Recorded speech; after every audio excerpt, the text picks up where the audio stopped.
A waitress suspected that a veteran's travel bag was stolen and immediately called the police. However, this hasty and prejudiced decision set off a chain of unexpected events leading to unpredictable consequences. What mysteries lie ahead? Before we begin, don't forget to subscribe to our channel to follow the thrilling stories you won't want to miss. On a chilly morning in Seattle, the first rays of sunlight began to illuminate the quiet streets. Emily Bennett, a composed veteran, walked into the Early Bird Diner, a well-known eatery famous for its friendly atmosphere and hearty breakfasts, carrying an old travel bag. After a long flight from the East Coast, Emily was looking for a peaceful meal before heading home. Inside the diner, customers were chatting animatedly. The clinking of plates and the calling of orders echoed everywhere. The rich aroma of coffee mingled with the scent of toasted bread and frying bacon. Emily quietly walked in, her tired but calm demeanor that of a seasoned soldier. Jessica, a young waitress with her hair tied up and a worried look in her eyes, was wiping tables near the entrance when she noticed Emily.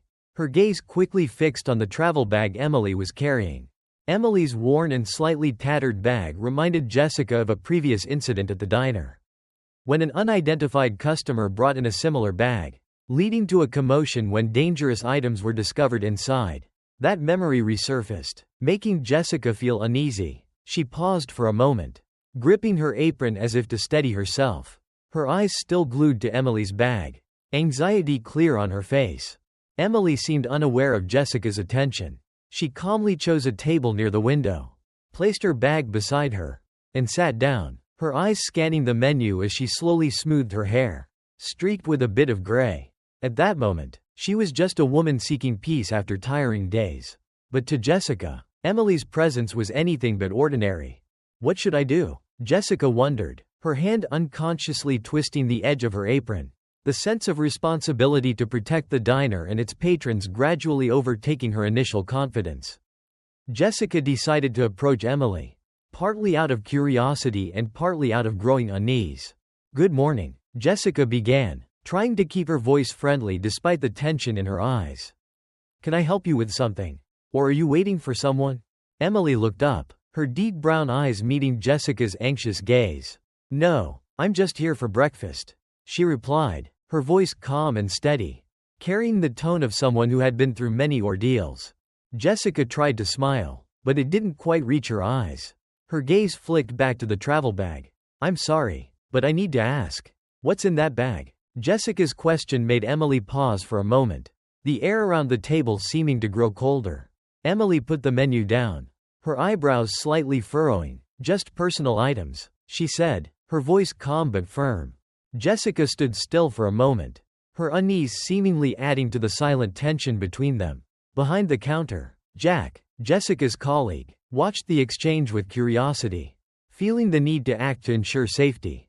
Jessica took a deep breath, preparing herself for what was to come. Jessica tried to contain her growing unease, her eyes darting towards Jack, silently pleading for support, but Jack remained silent. His stillness only added to the pressure she felt. Determined to dispel her anxiety, Jessica forced a smile, though the hesitation in her eyes betrayed her discomfort. She took another step towards Emily's table, her voice trying to remain friendly. "I'm sorry to bother you," Jessica gently said, her hand unconsciously smoothing her apron. "We're just trying to ensure everything here is safe for everyone. I don't want to jump to conclusions. But could you tell me what's in your bag?" Emily slowly looked up, her gaze calm yet sharp. "Just personal items," she replied, her tone steady though she sensed the growing tension in the air. Jessica felt the pressure mount under Emily's sharp, calm gaze. She reminded herself she was just doing her job, but a faint feeling of doubt began to creep into her mind. Emily held Jessica's gaze, a hint of frustration in her eyes despite her calm demeanor. "Those incidents have nothing to do with me," she said. "I just want a quiet breakfast. If you have a specific reason to suspect me, then say it outright." Emily's calm yet firm attitude only added to Jessica's pressure. She wondered if she was making the right decision. But thoughts of Mason, the cafe manager, and his expectations overpowered her uncertainty.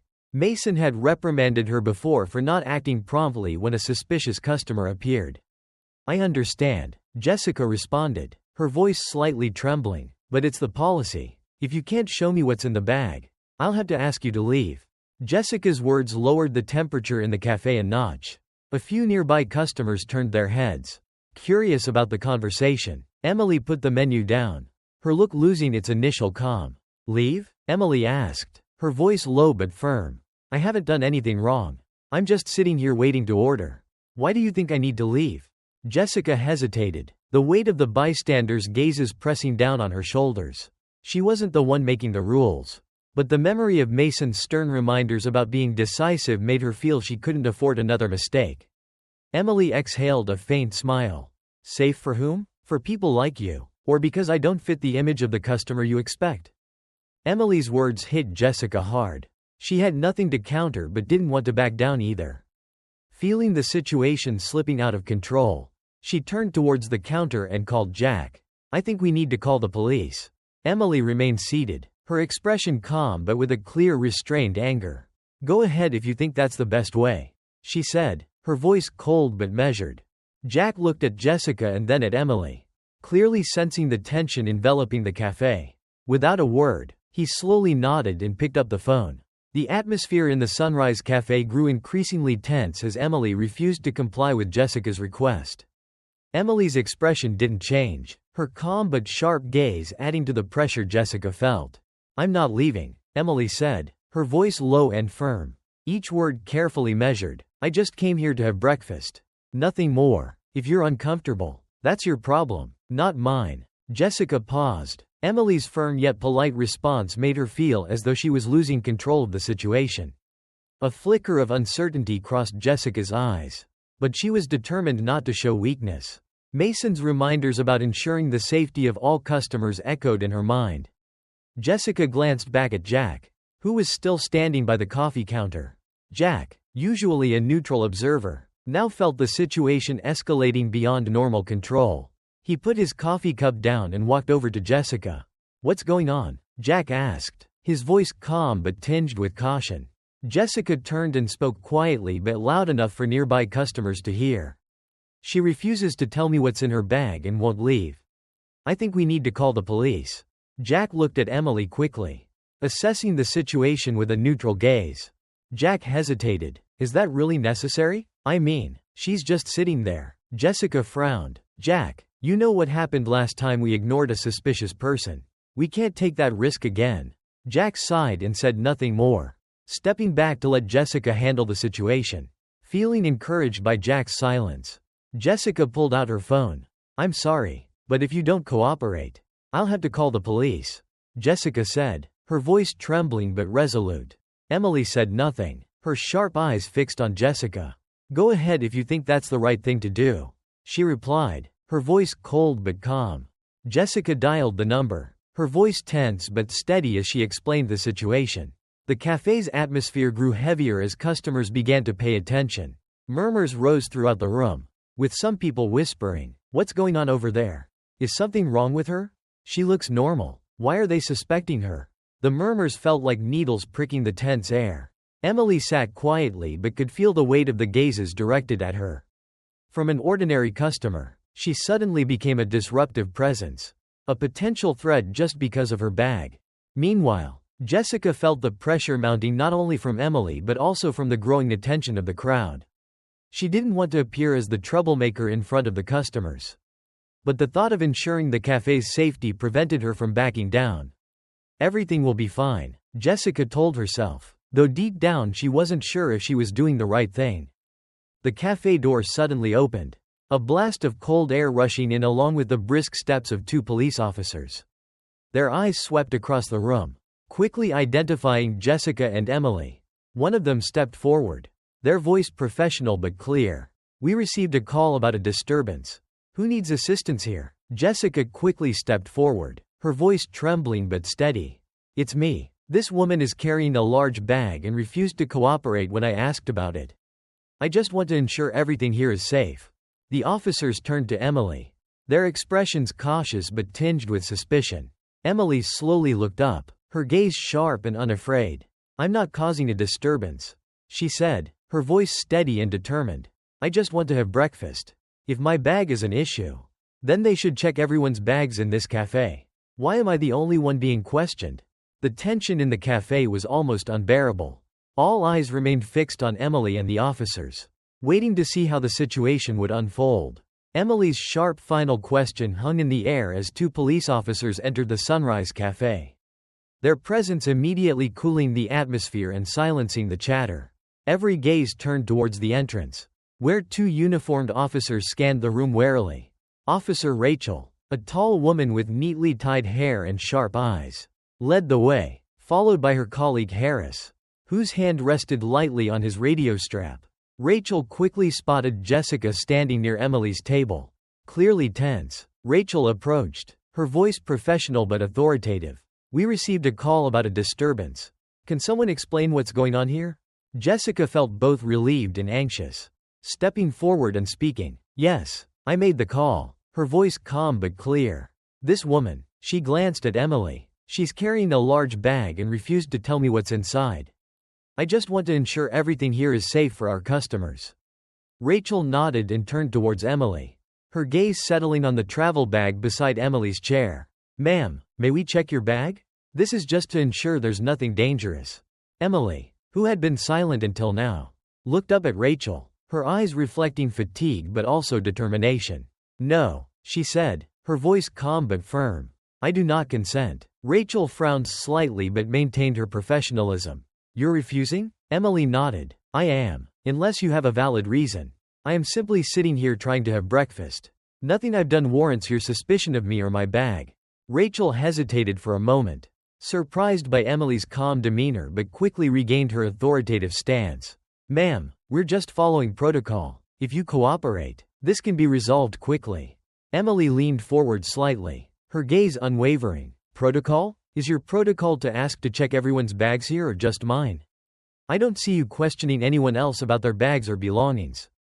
Emily's question struck like thunder in a still sky. Rachel stood still for a moment, her eyes flicking towards Harris, who remained silent behind her. Around them, other customers began exchanging glances, tension and confusion spreading throughout the cafe. Jessica felt the weight of the customers' gazes pressing down on her shoulders, increasing her discomfort. "We don't mean to offend," she tried to explain, her voice slightly trembling, "but you must understand we need to be cautious, especially these days." Emily turned her sharp gaze towards Jessica, her voice cutting through the air like a blade. "Cautious? I understand," she said, her tone growing colder. "What I don't understand is why this caution only applies to me. You haven't asked anyone else here about their bags or belongings. So what is the real issue here?" Rachel felt the tension rising and the weight of the silent but judging gazes from other customers, trying to keep control of the situation. "We don't mean to discriminate," she said, her voice softer. "We just received a report and had to follow up." Emily shook her head, a faint and bitter smile crossing her lips. "A report about what? A woman sitting with a bag? If that's a reason to call the police, then I think you're wasting your time." The atmosphere in the cafe grew even more stifling. A few customers near Emily began secretly filming the interaction with their phones, while others whispered among themselves, their faces showing curiosity and concern. Rachel, although she didn't want to admit it, felt cornered. Emily's calm yet sharp demeanor made it increasingly difficult to wrap up the situation neatly. "Ma'am," Rachel began after a brief pause, "if you refuse to let us check the bag, we may have to escalate this. I urge you to cooperate." Emily sighed, her eyes reflecting fatigue and disappointment. "You can take me away," she said, her voice calm, "but it won't change the fact that you're treating me as a threat just because I have a bag and maybe because I don't look like the people you're used to seeing here." Rachel felt a pang of truth in Emily's words but maintained her neutral expression. "I don't think it has to come to that," she said, trying to de-escalate the situation. The conversation hadn't reached its end but had pushed everyone in the room to the brink of a fragile boundary. Emily's sharp words were not only directed at Rachel but also at the unspoken assumptions hanging in the air. The atmosphere in the Sunrise Cafe became oppressive after Emily's words, her sharp questions pricking the conscience of those standing before her. Despite maintaining a calm exterior, Officer Rachel felt the weight of everyone's gaze around her. Jessica, who had initiated the whole incident, now showed clear signs of anxiety, her hands gripping the edge of her apron as if to steady herself. Emily scanned the room, her gaze passing over each face. Jessica, Rachel, and the silently observing customers.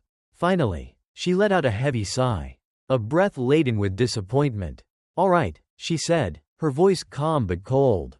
"If you want to know, I'll show you." Emily bent down and lifted the travel bag onto the table, her hands steady despite the fatigue from her long journey. Steady as those of someone who had endured many harsh trials. Every eye in the cafe followed her every move, the silence so profound it amplified the sound of the zipper as she slowly opened the bag. Inside were only personal items, a few neatly folded clothes, a small toiletry bag, and an object carefully wrapped in a soft cloth. Emily took out the wrapped item and gently unfolded the layers of fabric, revealing an old picture frame. The frame held a faded photograph, its colors dim but the image still clear.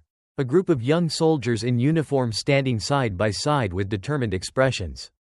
At the center was a younger Emily, smiling with pride. The silence in the cafe deepened, with Jessica, Rachel, and Jack staring at the photo, speechless. The surrounding customers whispered among themselves, but no one dared break the solemnity of the moment.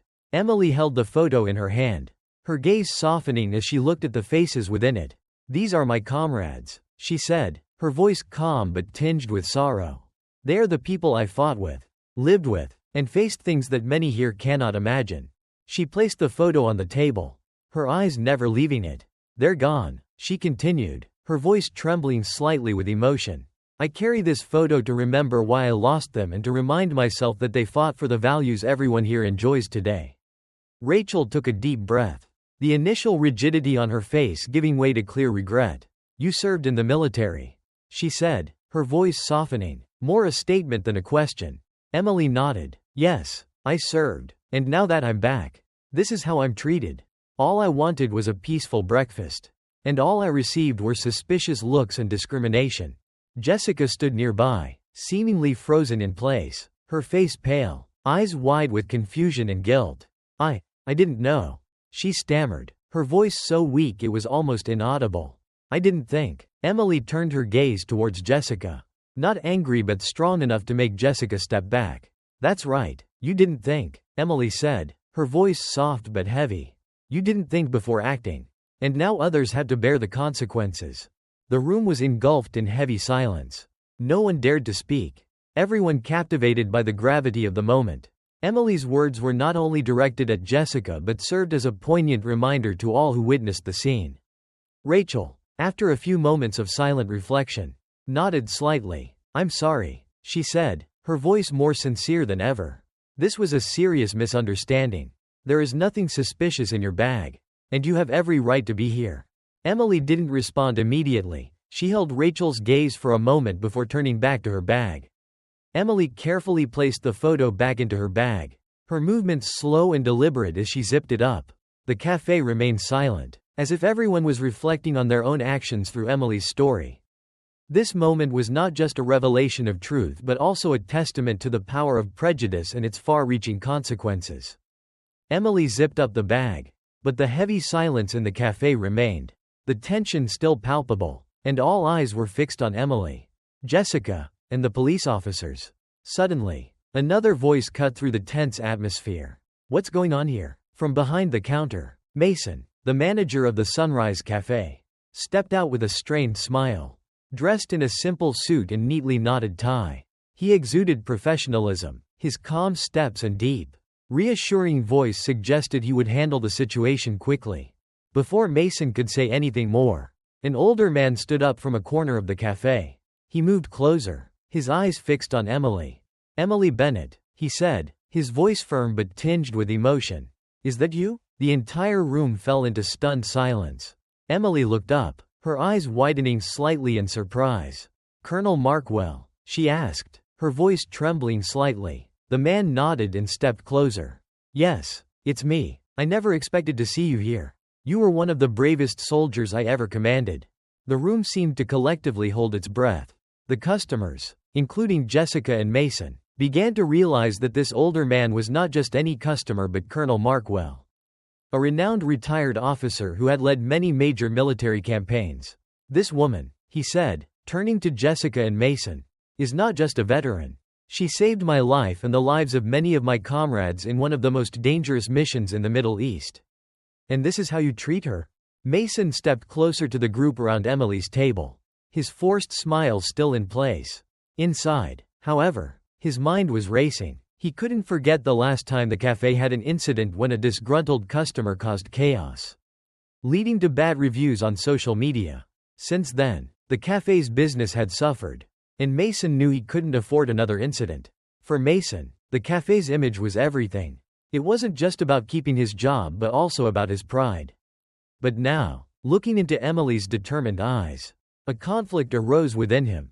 He couldn't let the cafe's reputation be damaged. But he also realized that continuing this could harm a real person, not just an anonymous customer. I apologize for any inconvenience our customer may have experienced, Mason said, his voice smooth and careful. I'm sure this is just a misunderstanding. Emily looked up at Mason, her gaze unwavering. A misunderstanding, she repeated, her voice gentle but challenging. Mason attempted a thin smile, like a mechanic trying to tighten a loose screw. Yes, I'm sure our employee, Jessica, was just following our security procedures. It's all about ensuring the safety of our customers. Nothing personal. Jessica flinched at his words, memories of a haunting evening a year ago flooding back into her mind. She had witnessed a stranger walk into the cafe with a similar large bag.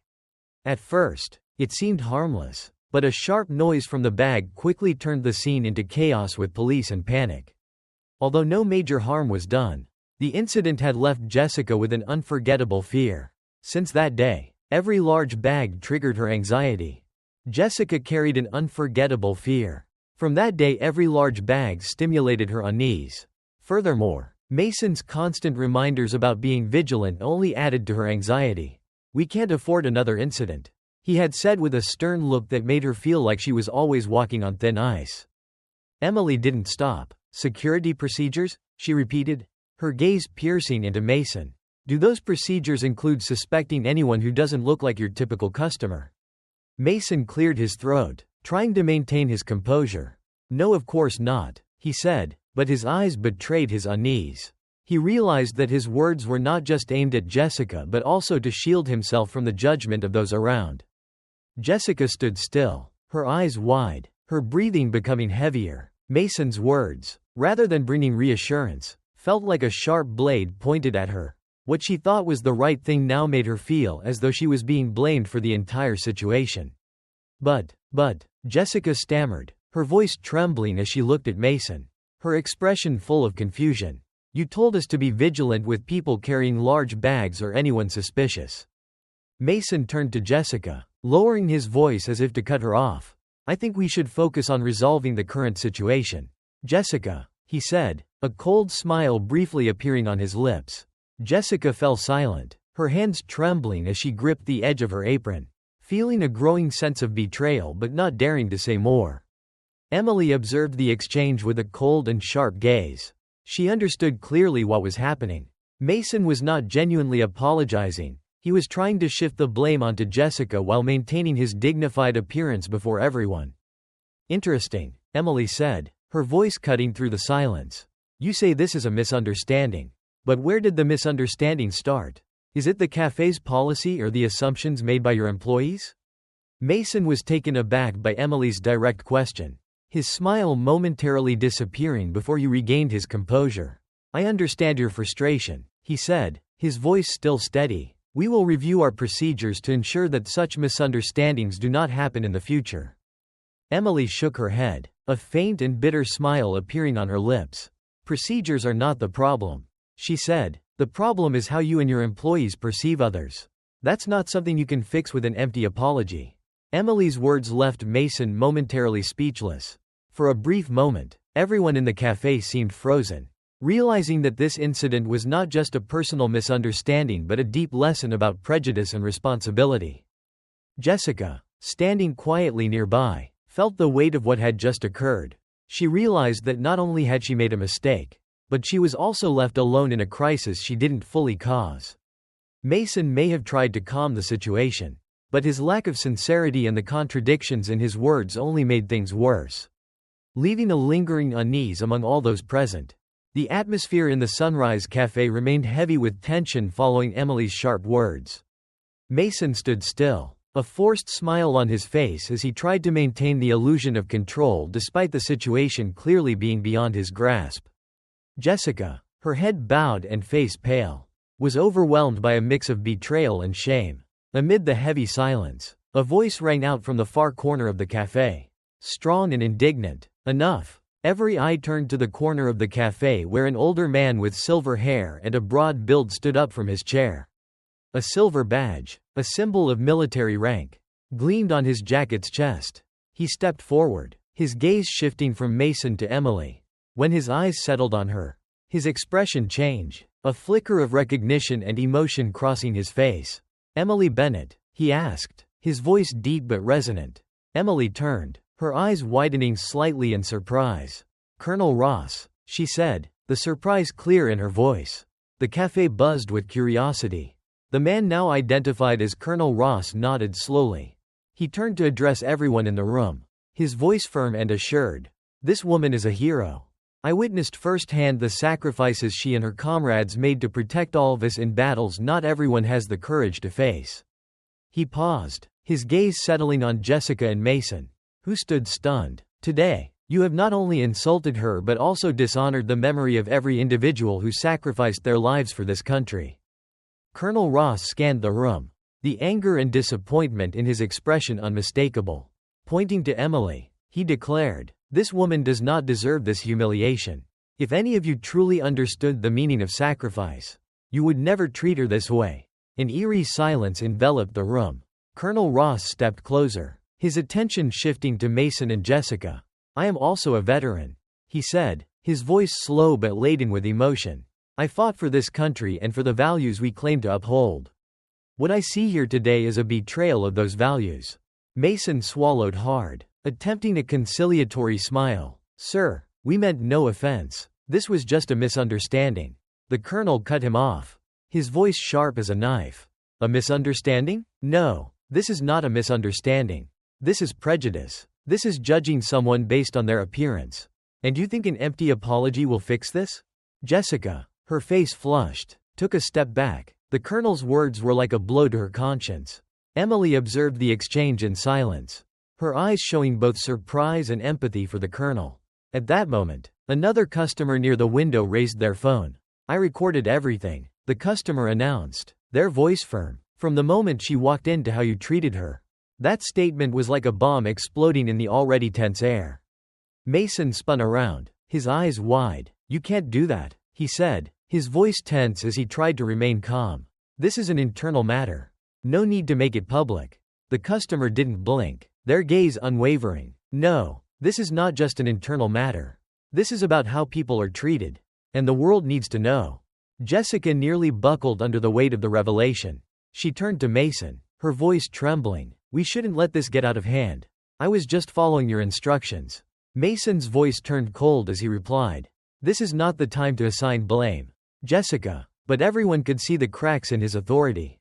The eyes of the other customers now focused on Mason, their trust in him completely shattered. The colonel turned back to Emily, giving her a slight nod, a silent promise. "They don't deserve your silence," he said, his voice low but resonant with meaning. Emily smiled gently, although her eyes reflected the weight of memories. "I didn't expect to meet you under these circumstances," she said, her voice calm despite the underlying emotion. Colonel Ross shifted his sharp gaze to Mason. "You don't understand what she has done for this country, and now instead of showing her respect, you treat her with suspicion and prejudice." Mason, trying to stay calm, began to sweat. He knew the colonel's presence had escalated the situation beyond his control. Finally, Emily spoke, her voice calm but firm. "Thank you, Colonel, but I don't need anyone to defend my honor. What I need is for everyone here to realize that prejudice and behavior like this must change." The customer with the phone pressed a button and said decisively, "Don't worry, this story will spread." The unexpected intervention of the colonel and the determined action of the customer had completely changed the situation. Mason and Jessica could not escape responsibility. What had started as a single incident was now poised to become a public outcry, bringing the consequences of prejudice to the forefront. The cafe's doorbell rang as Emily stood up. Pulling her bag with her, she left the Sunrise Cafe in the heavy silence of eyes following her every step. The older man nodded to her one last time, and a nearby customer still holding a phone assured her, "We'll make sure this gets out." That day, Emily returned home with a heavy heart. She couldn't stop thinking about the injustice she had faced, not just for herself but for the values she had sacrificed to protect. After much thought, she decided that silence was not the answer. Sitting at her computer, Emily began typing a post on social media. She detailed what had happened at the Sunrise Cafe, expressing her feelings of disappointment, pain, and the consequences of judging others based on appearances. The post, although not written in anger, was a powerful call for change. "People like us," she wrote, "who have given our youth and lives for this country, should not be seen as threats just because we don't fit someone's expectations." Her story spread quickly. Within hours, the post had garnered thousands of shares. Others, including many veterans, began sharing similar experiences, turning Emily's story into a symbol of a larger societal issue. The media quickly picked up the story, with local news stations covering it and online articles with headlines like, "Veteran Discriminated Against at Sunrise Cafe," appearing. Photos of Emily, along with images of her in uniform, were widely circulated, accompanied by strong criticism of the cafe's handling of the situation and its staff. Sunrise Cafe became the epicenter of a public outcry. Calls and emails of criticism poured in, with many customers declaring a boycott of the cafe until concrete actions were taken and an apology was issued. The staff, especially Jessica, felt the inevitable pressure of the backlash. Mason, the cafe's manager, was also heavily criticized. The criticism focused not only on the staff's behavior but also on Mason's apparent lack of genuine responsibility, as he tried to downplay the incident instead of addressing it directly. Under increasing pressure, Mason was forced to hold a press conference. Standing before the media cameras, his face showed clear signs of stress as he read a public statement. "We sincerely apologize to Ms. Emily Bennett and the veteran community for the regrettable incident at our cafe." Mason began, "This event has highlighted our management and training failures.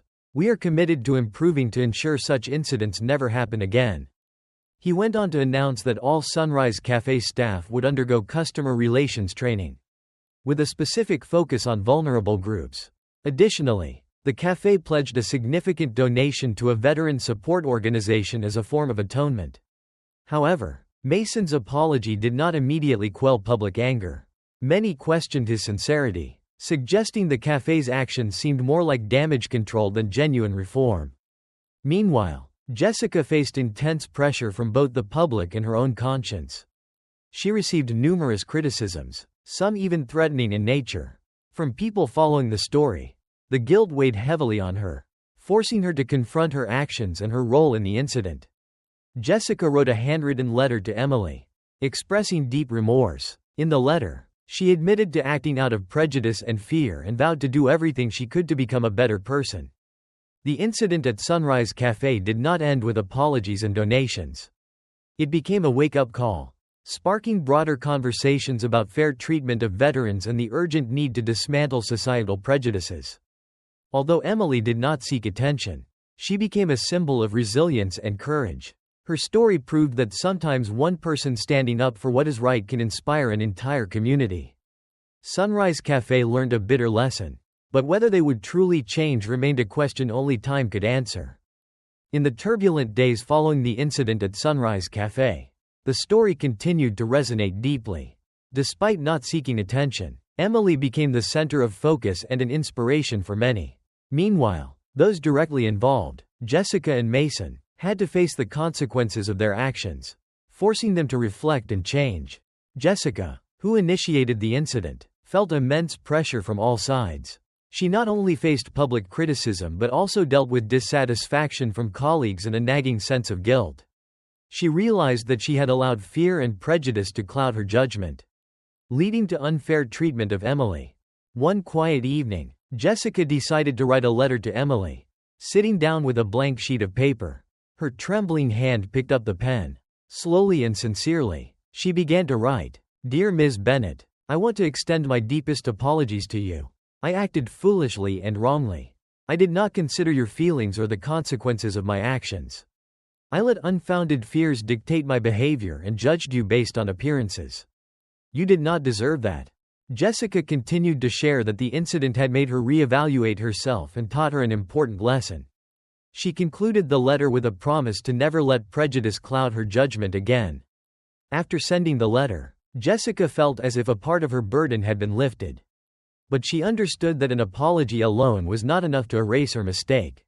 She began participating in training programs organized by the cafe and committed to becoming a more responsible and empathetic employee. Mason could not escape the consequences of the incident either. His public apology helped alleviate some of the backlash, but he knew he needed to do more to regain the trust of both customers and employees. He took time to review the cafe's management policies and operating procedures. Mason realized that vague directives about ensuring security had unintentionally created an environment that fostered suspicion and unfair judgment. We need to change, Mason said in a staff meeting. Not because of public pressure but because it's the right thing to do. From now on, I want this cafe to be a place where everyone feels welcome, regardless of who they are or what they look like. He announced mandatory training sessions for all employees on recognizing prejudice and handling situations professionally. Additionally, Mason committed to holding regular dialogues to gather feedback from both staff and customers, ensuring issues were addressed fairly and transparently. To reinforce his commitment, Mason partnered with a local veteran organization. Sunrise Cafe would sponsor free meals for veterans each month and host fundraising events to support their needs. Mason's and Jessica's efforts began to show results. Although initially skeptical, customers gradually returned, impressed by the cafe's transparency and commitment to change. Many praised the cafe for making significant strides towards improvement. When Emily received Elizabeth's apology letter and learned about the changes being made at Sunrise Cafe, she felt a sense of relief. She had never sought revenge or punishment. She simply wanted the incident to serve as a lesson for everyone involved. And now she felt that goal had been partially achieved. In response, Emily sent a short but meaningful letter to Elizabeth. Thank you for your apology. Forgiveness is not the most important thing, real change is. I hope you will continue to honor that commitment.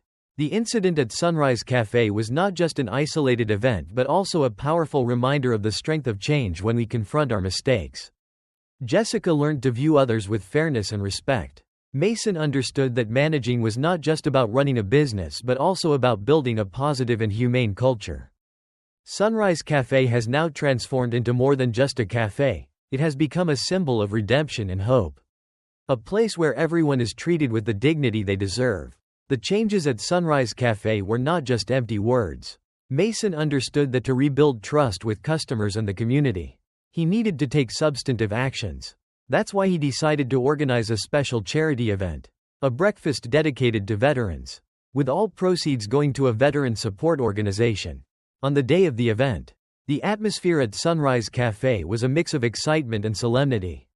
The tables were carefully arranged, and a large banner hung at the entrance with the words, "Thank you to those who served our country." Emily received an invitation from Mason along with a handwritten letter from Jessica inviting her to attend the event.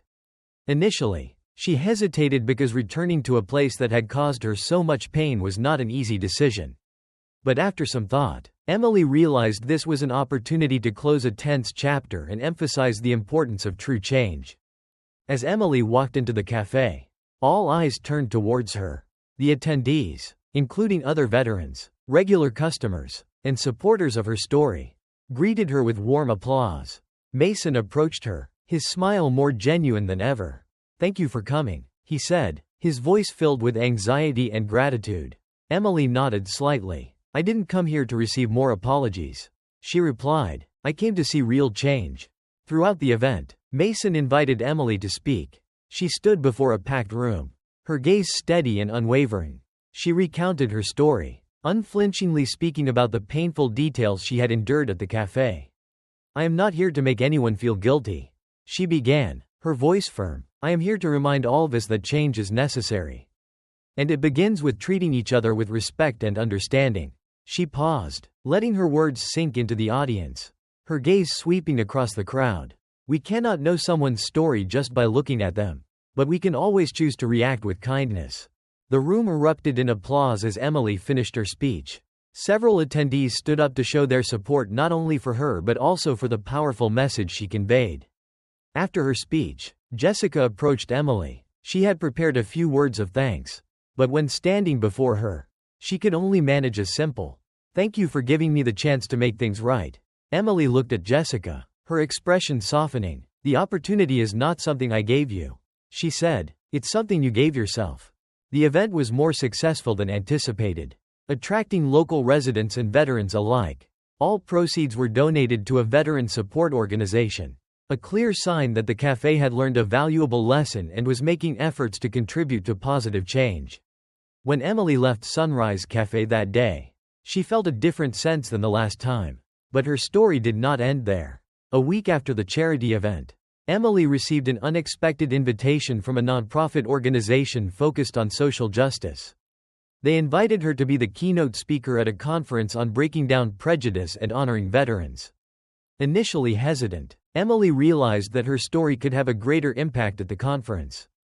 She stood before hundreds of attendees, including community leaders, teachers, and even those who, like Jessica in the past, had held prejudices. "I am not someone who seeks attention," Emily began, her eyes sweeping across the room.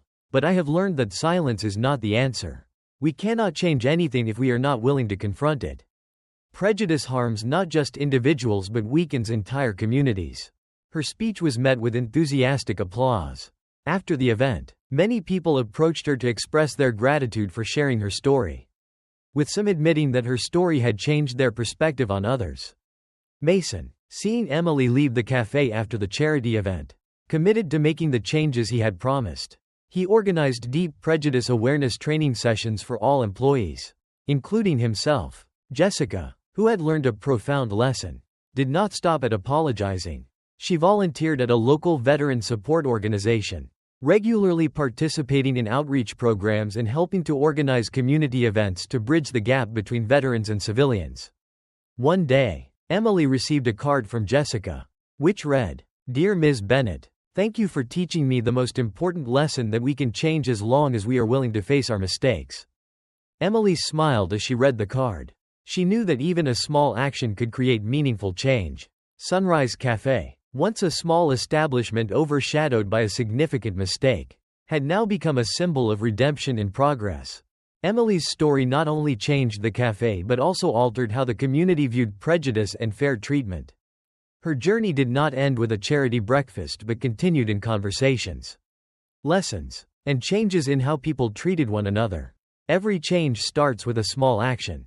Always remember that kindness is never wasted. Emily Bennett's story is not just a reminder of the consequences of prejudice but also a testament to the power of resilience and courage. From a painful experience, she turned it into a catalyst for change, affecting not just a cafe but an entire community.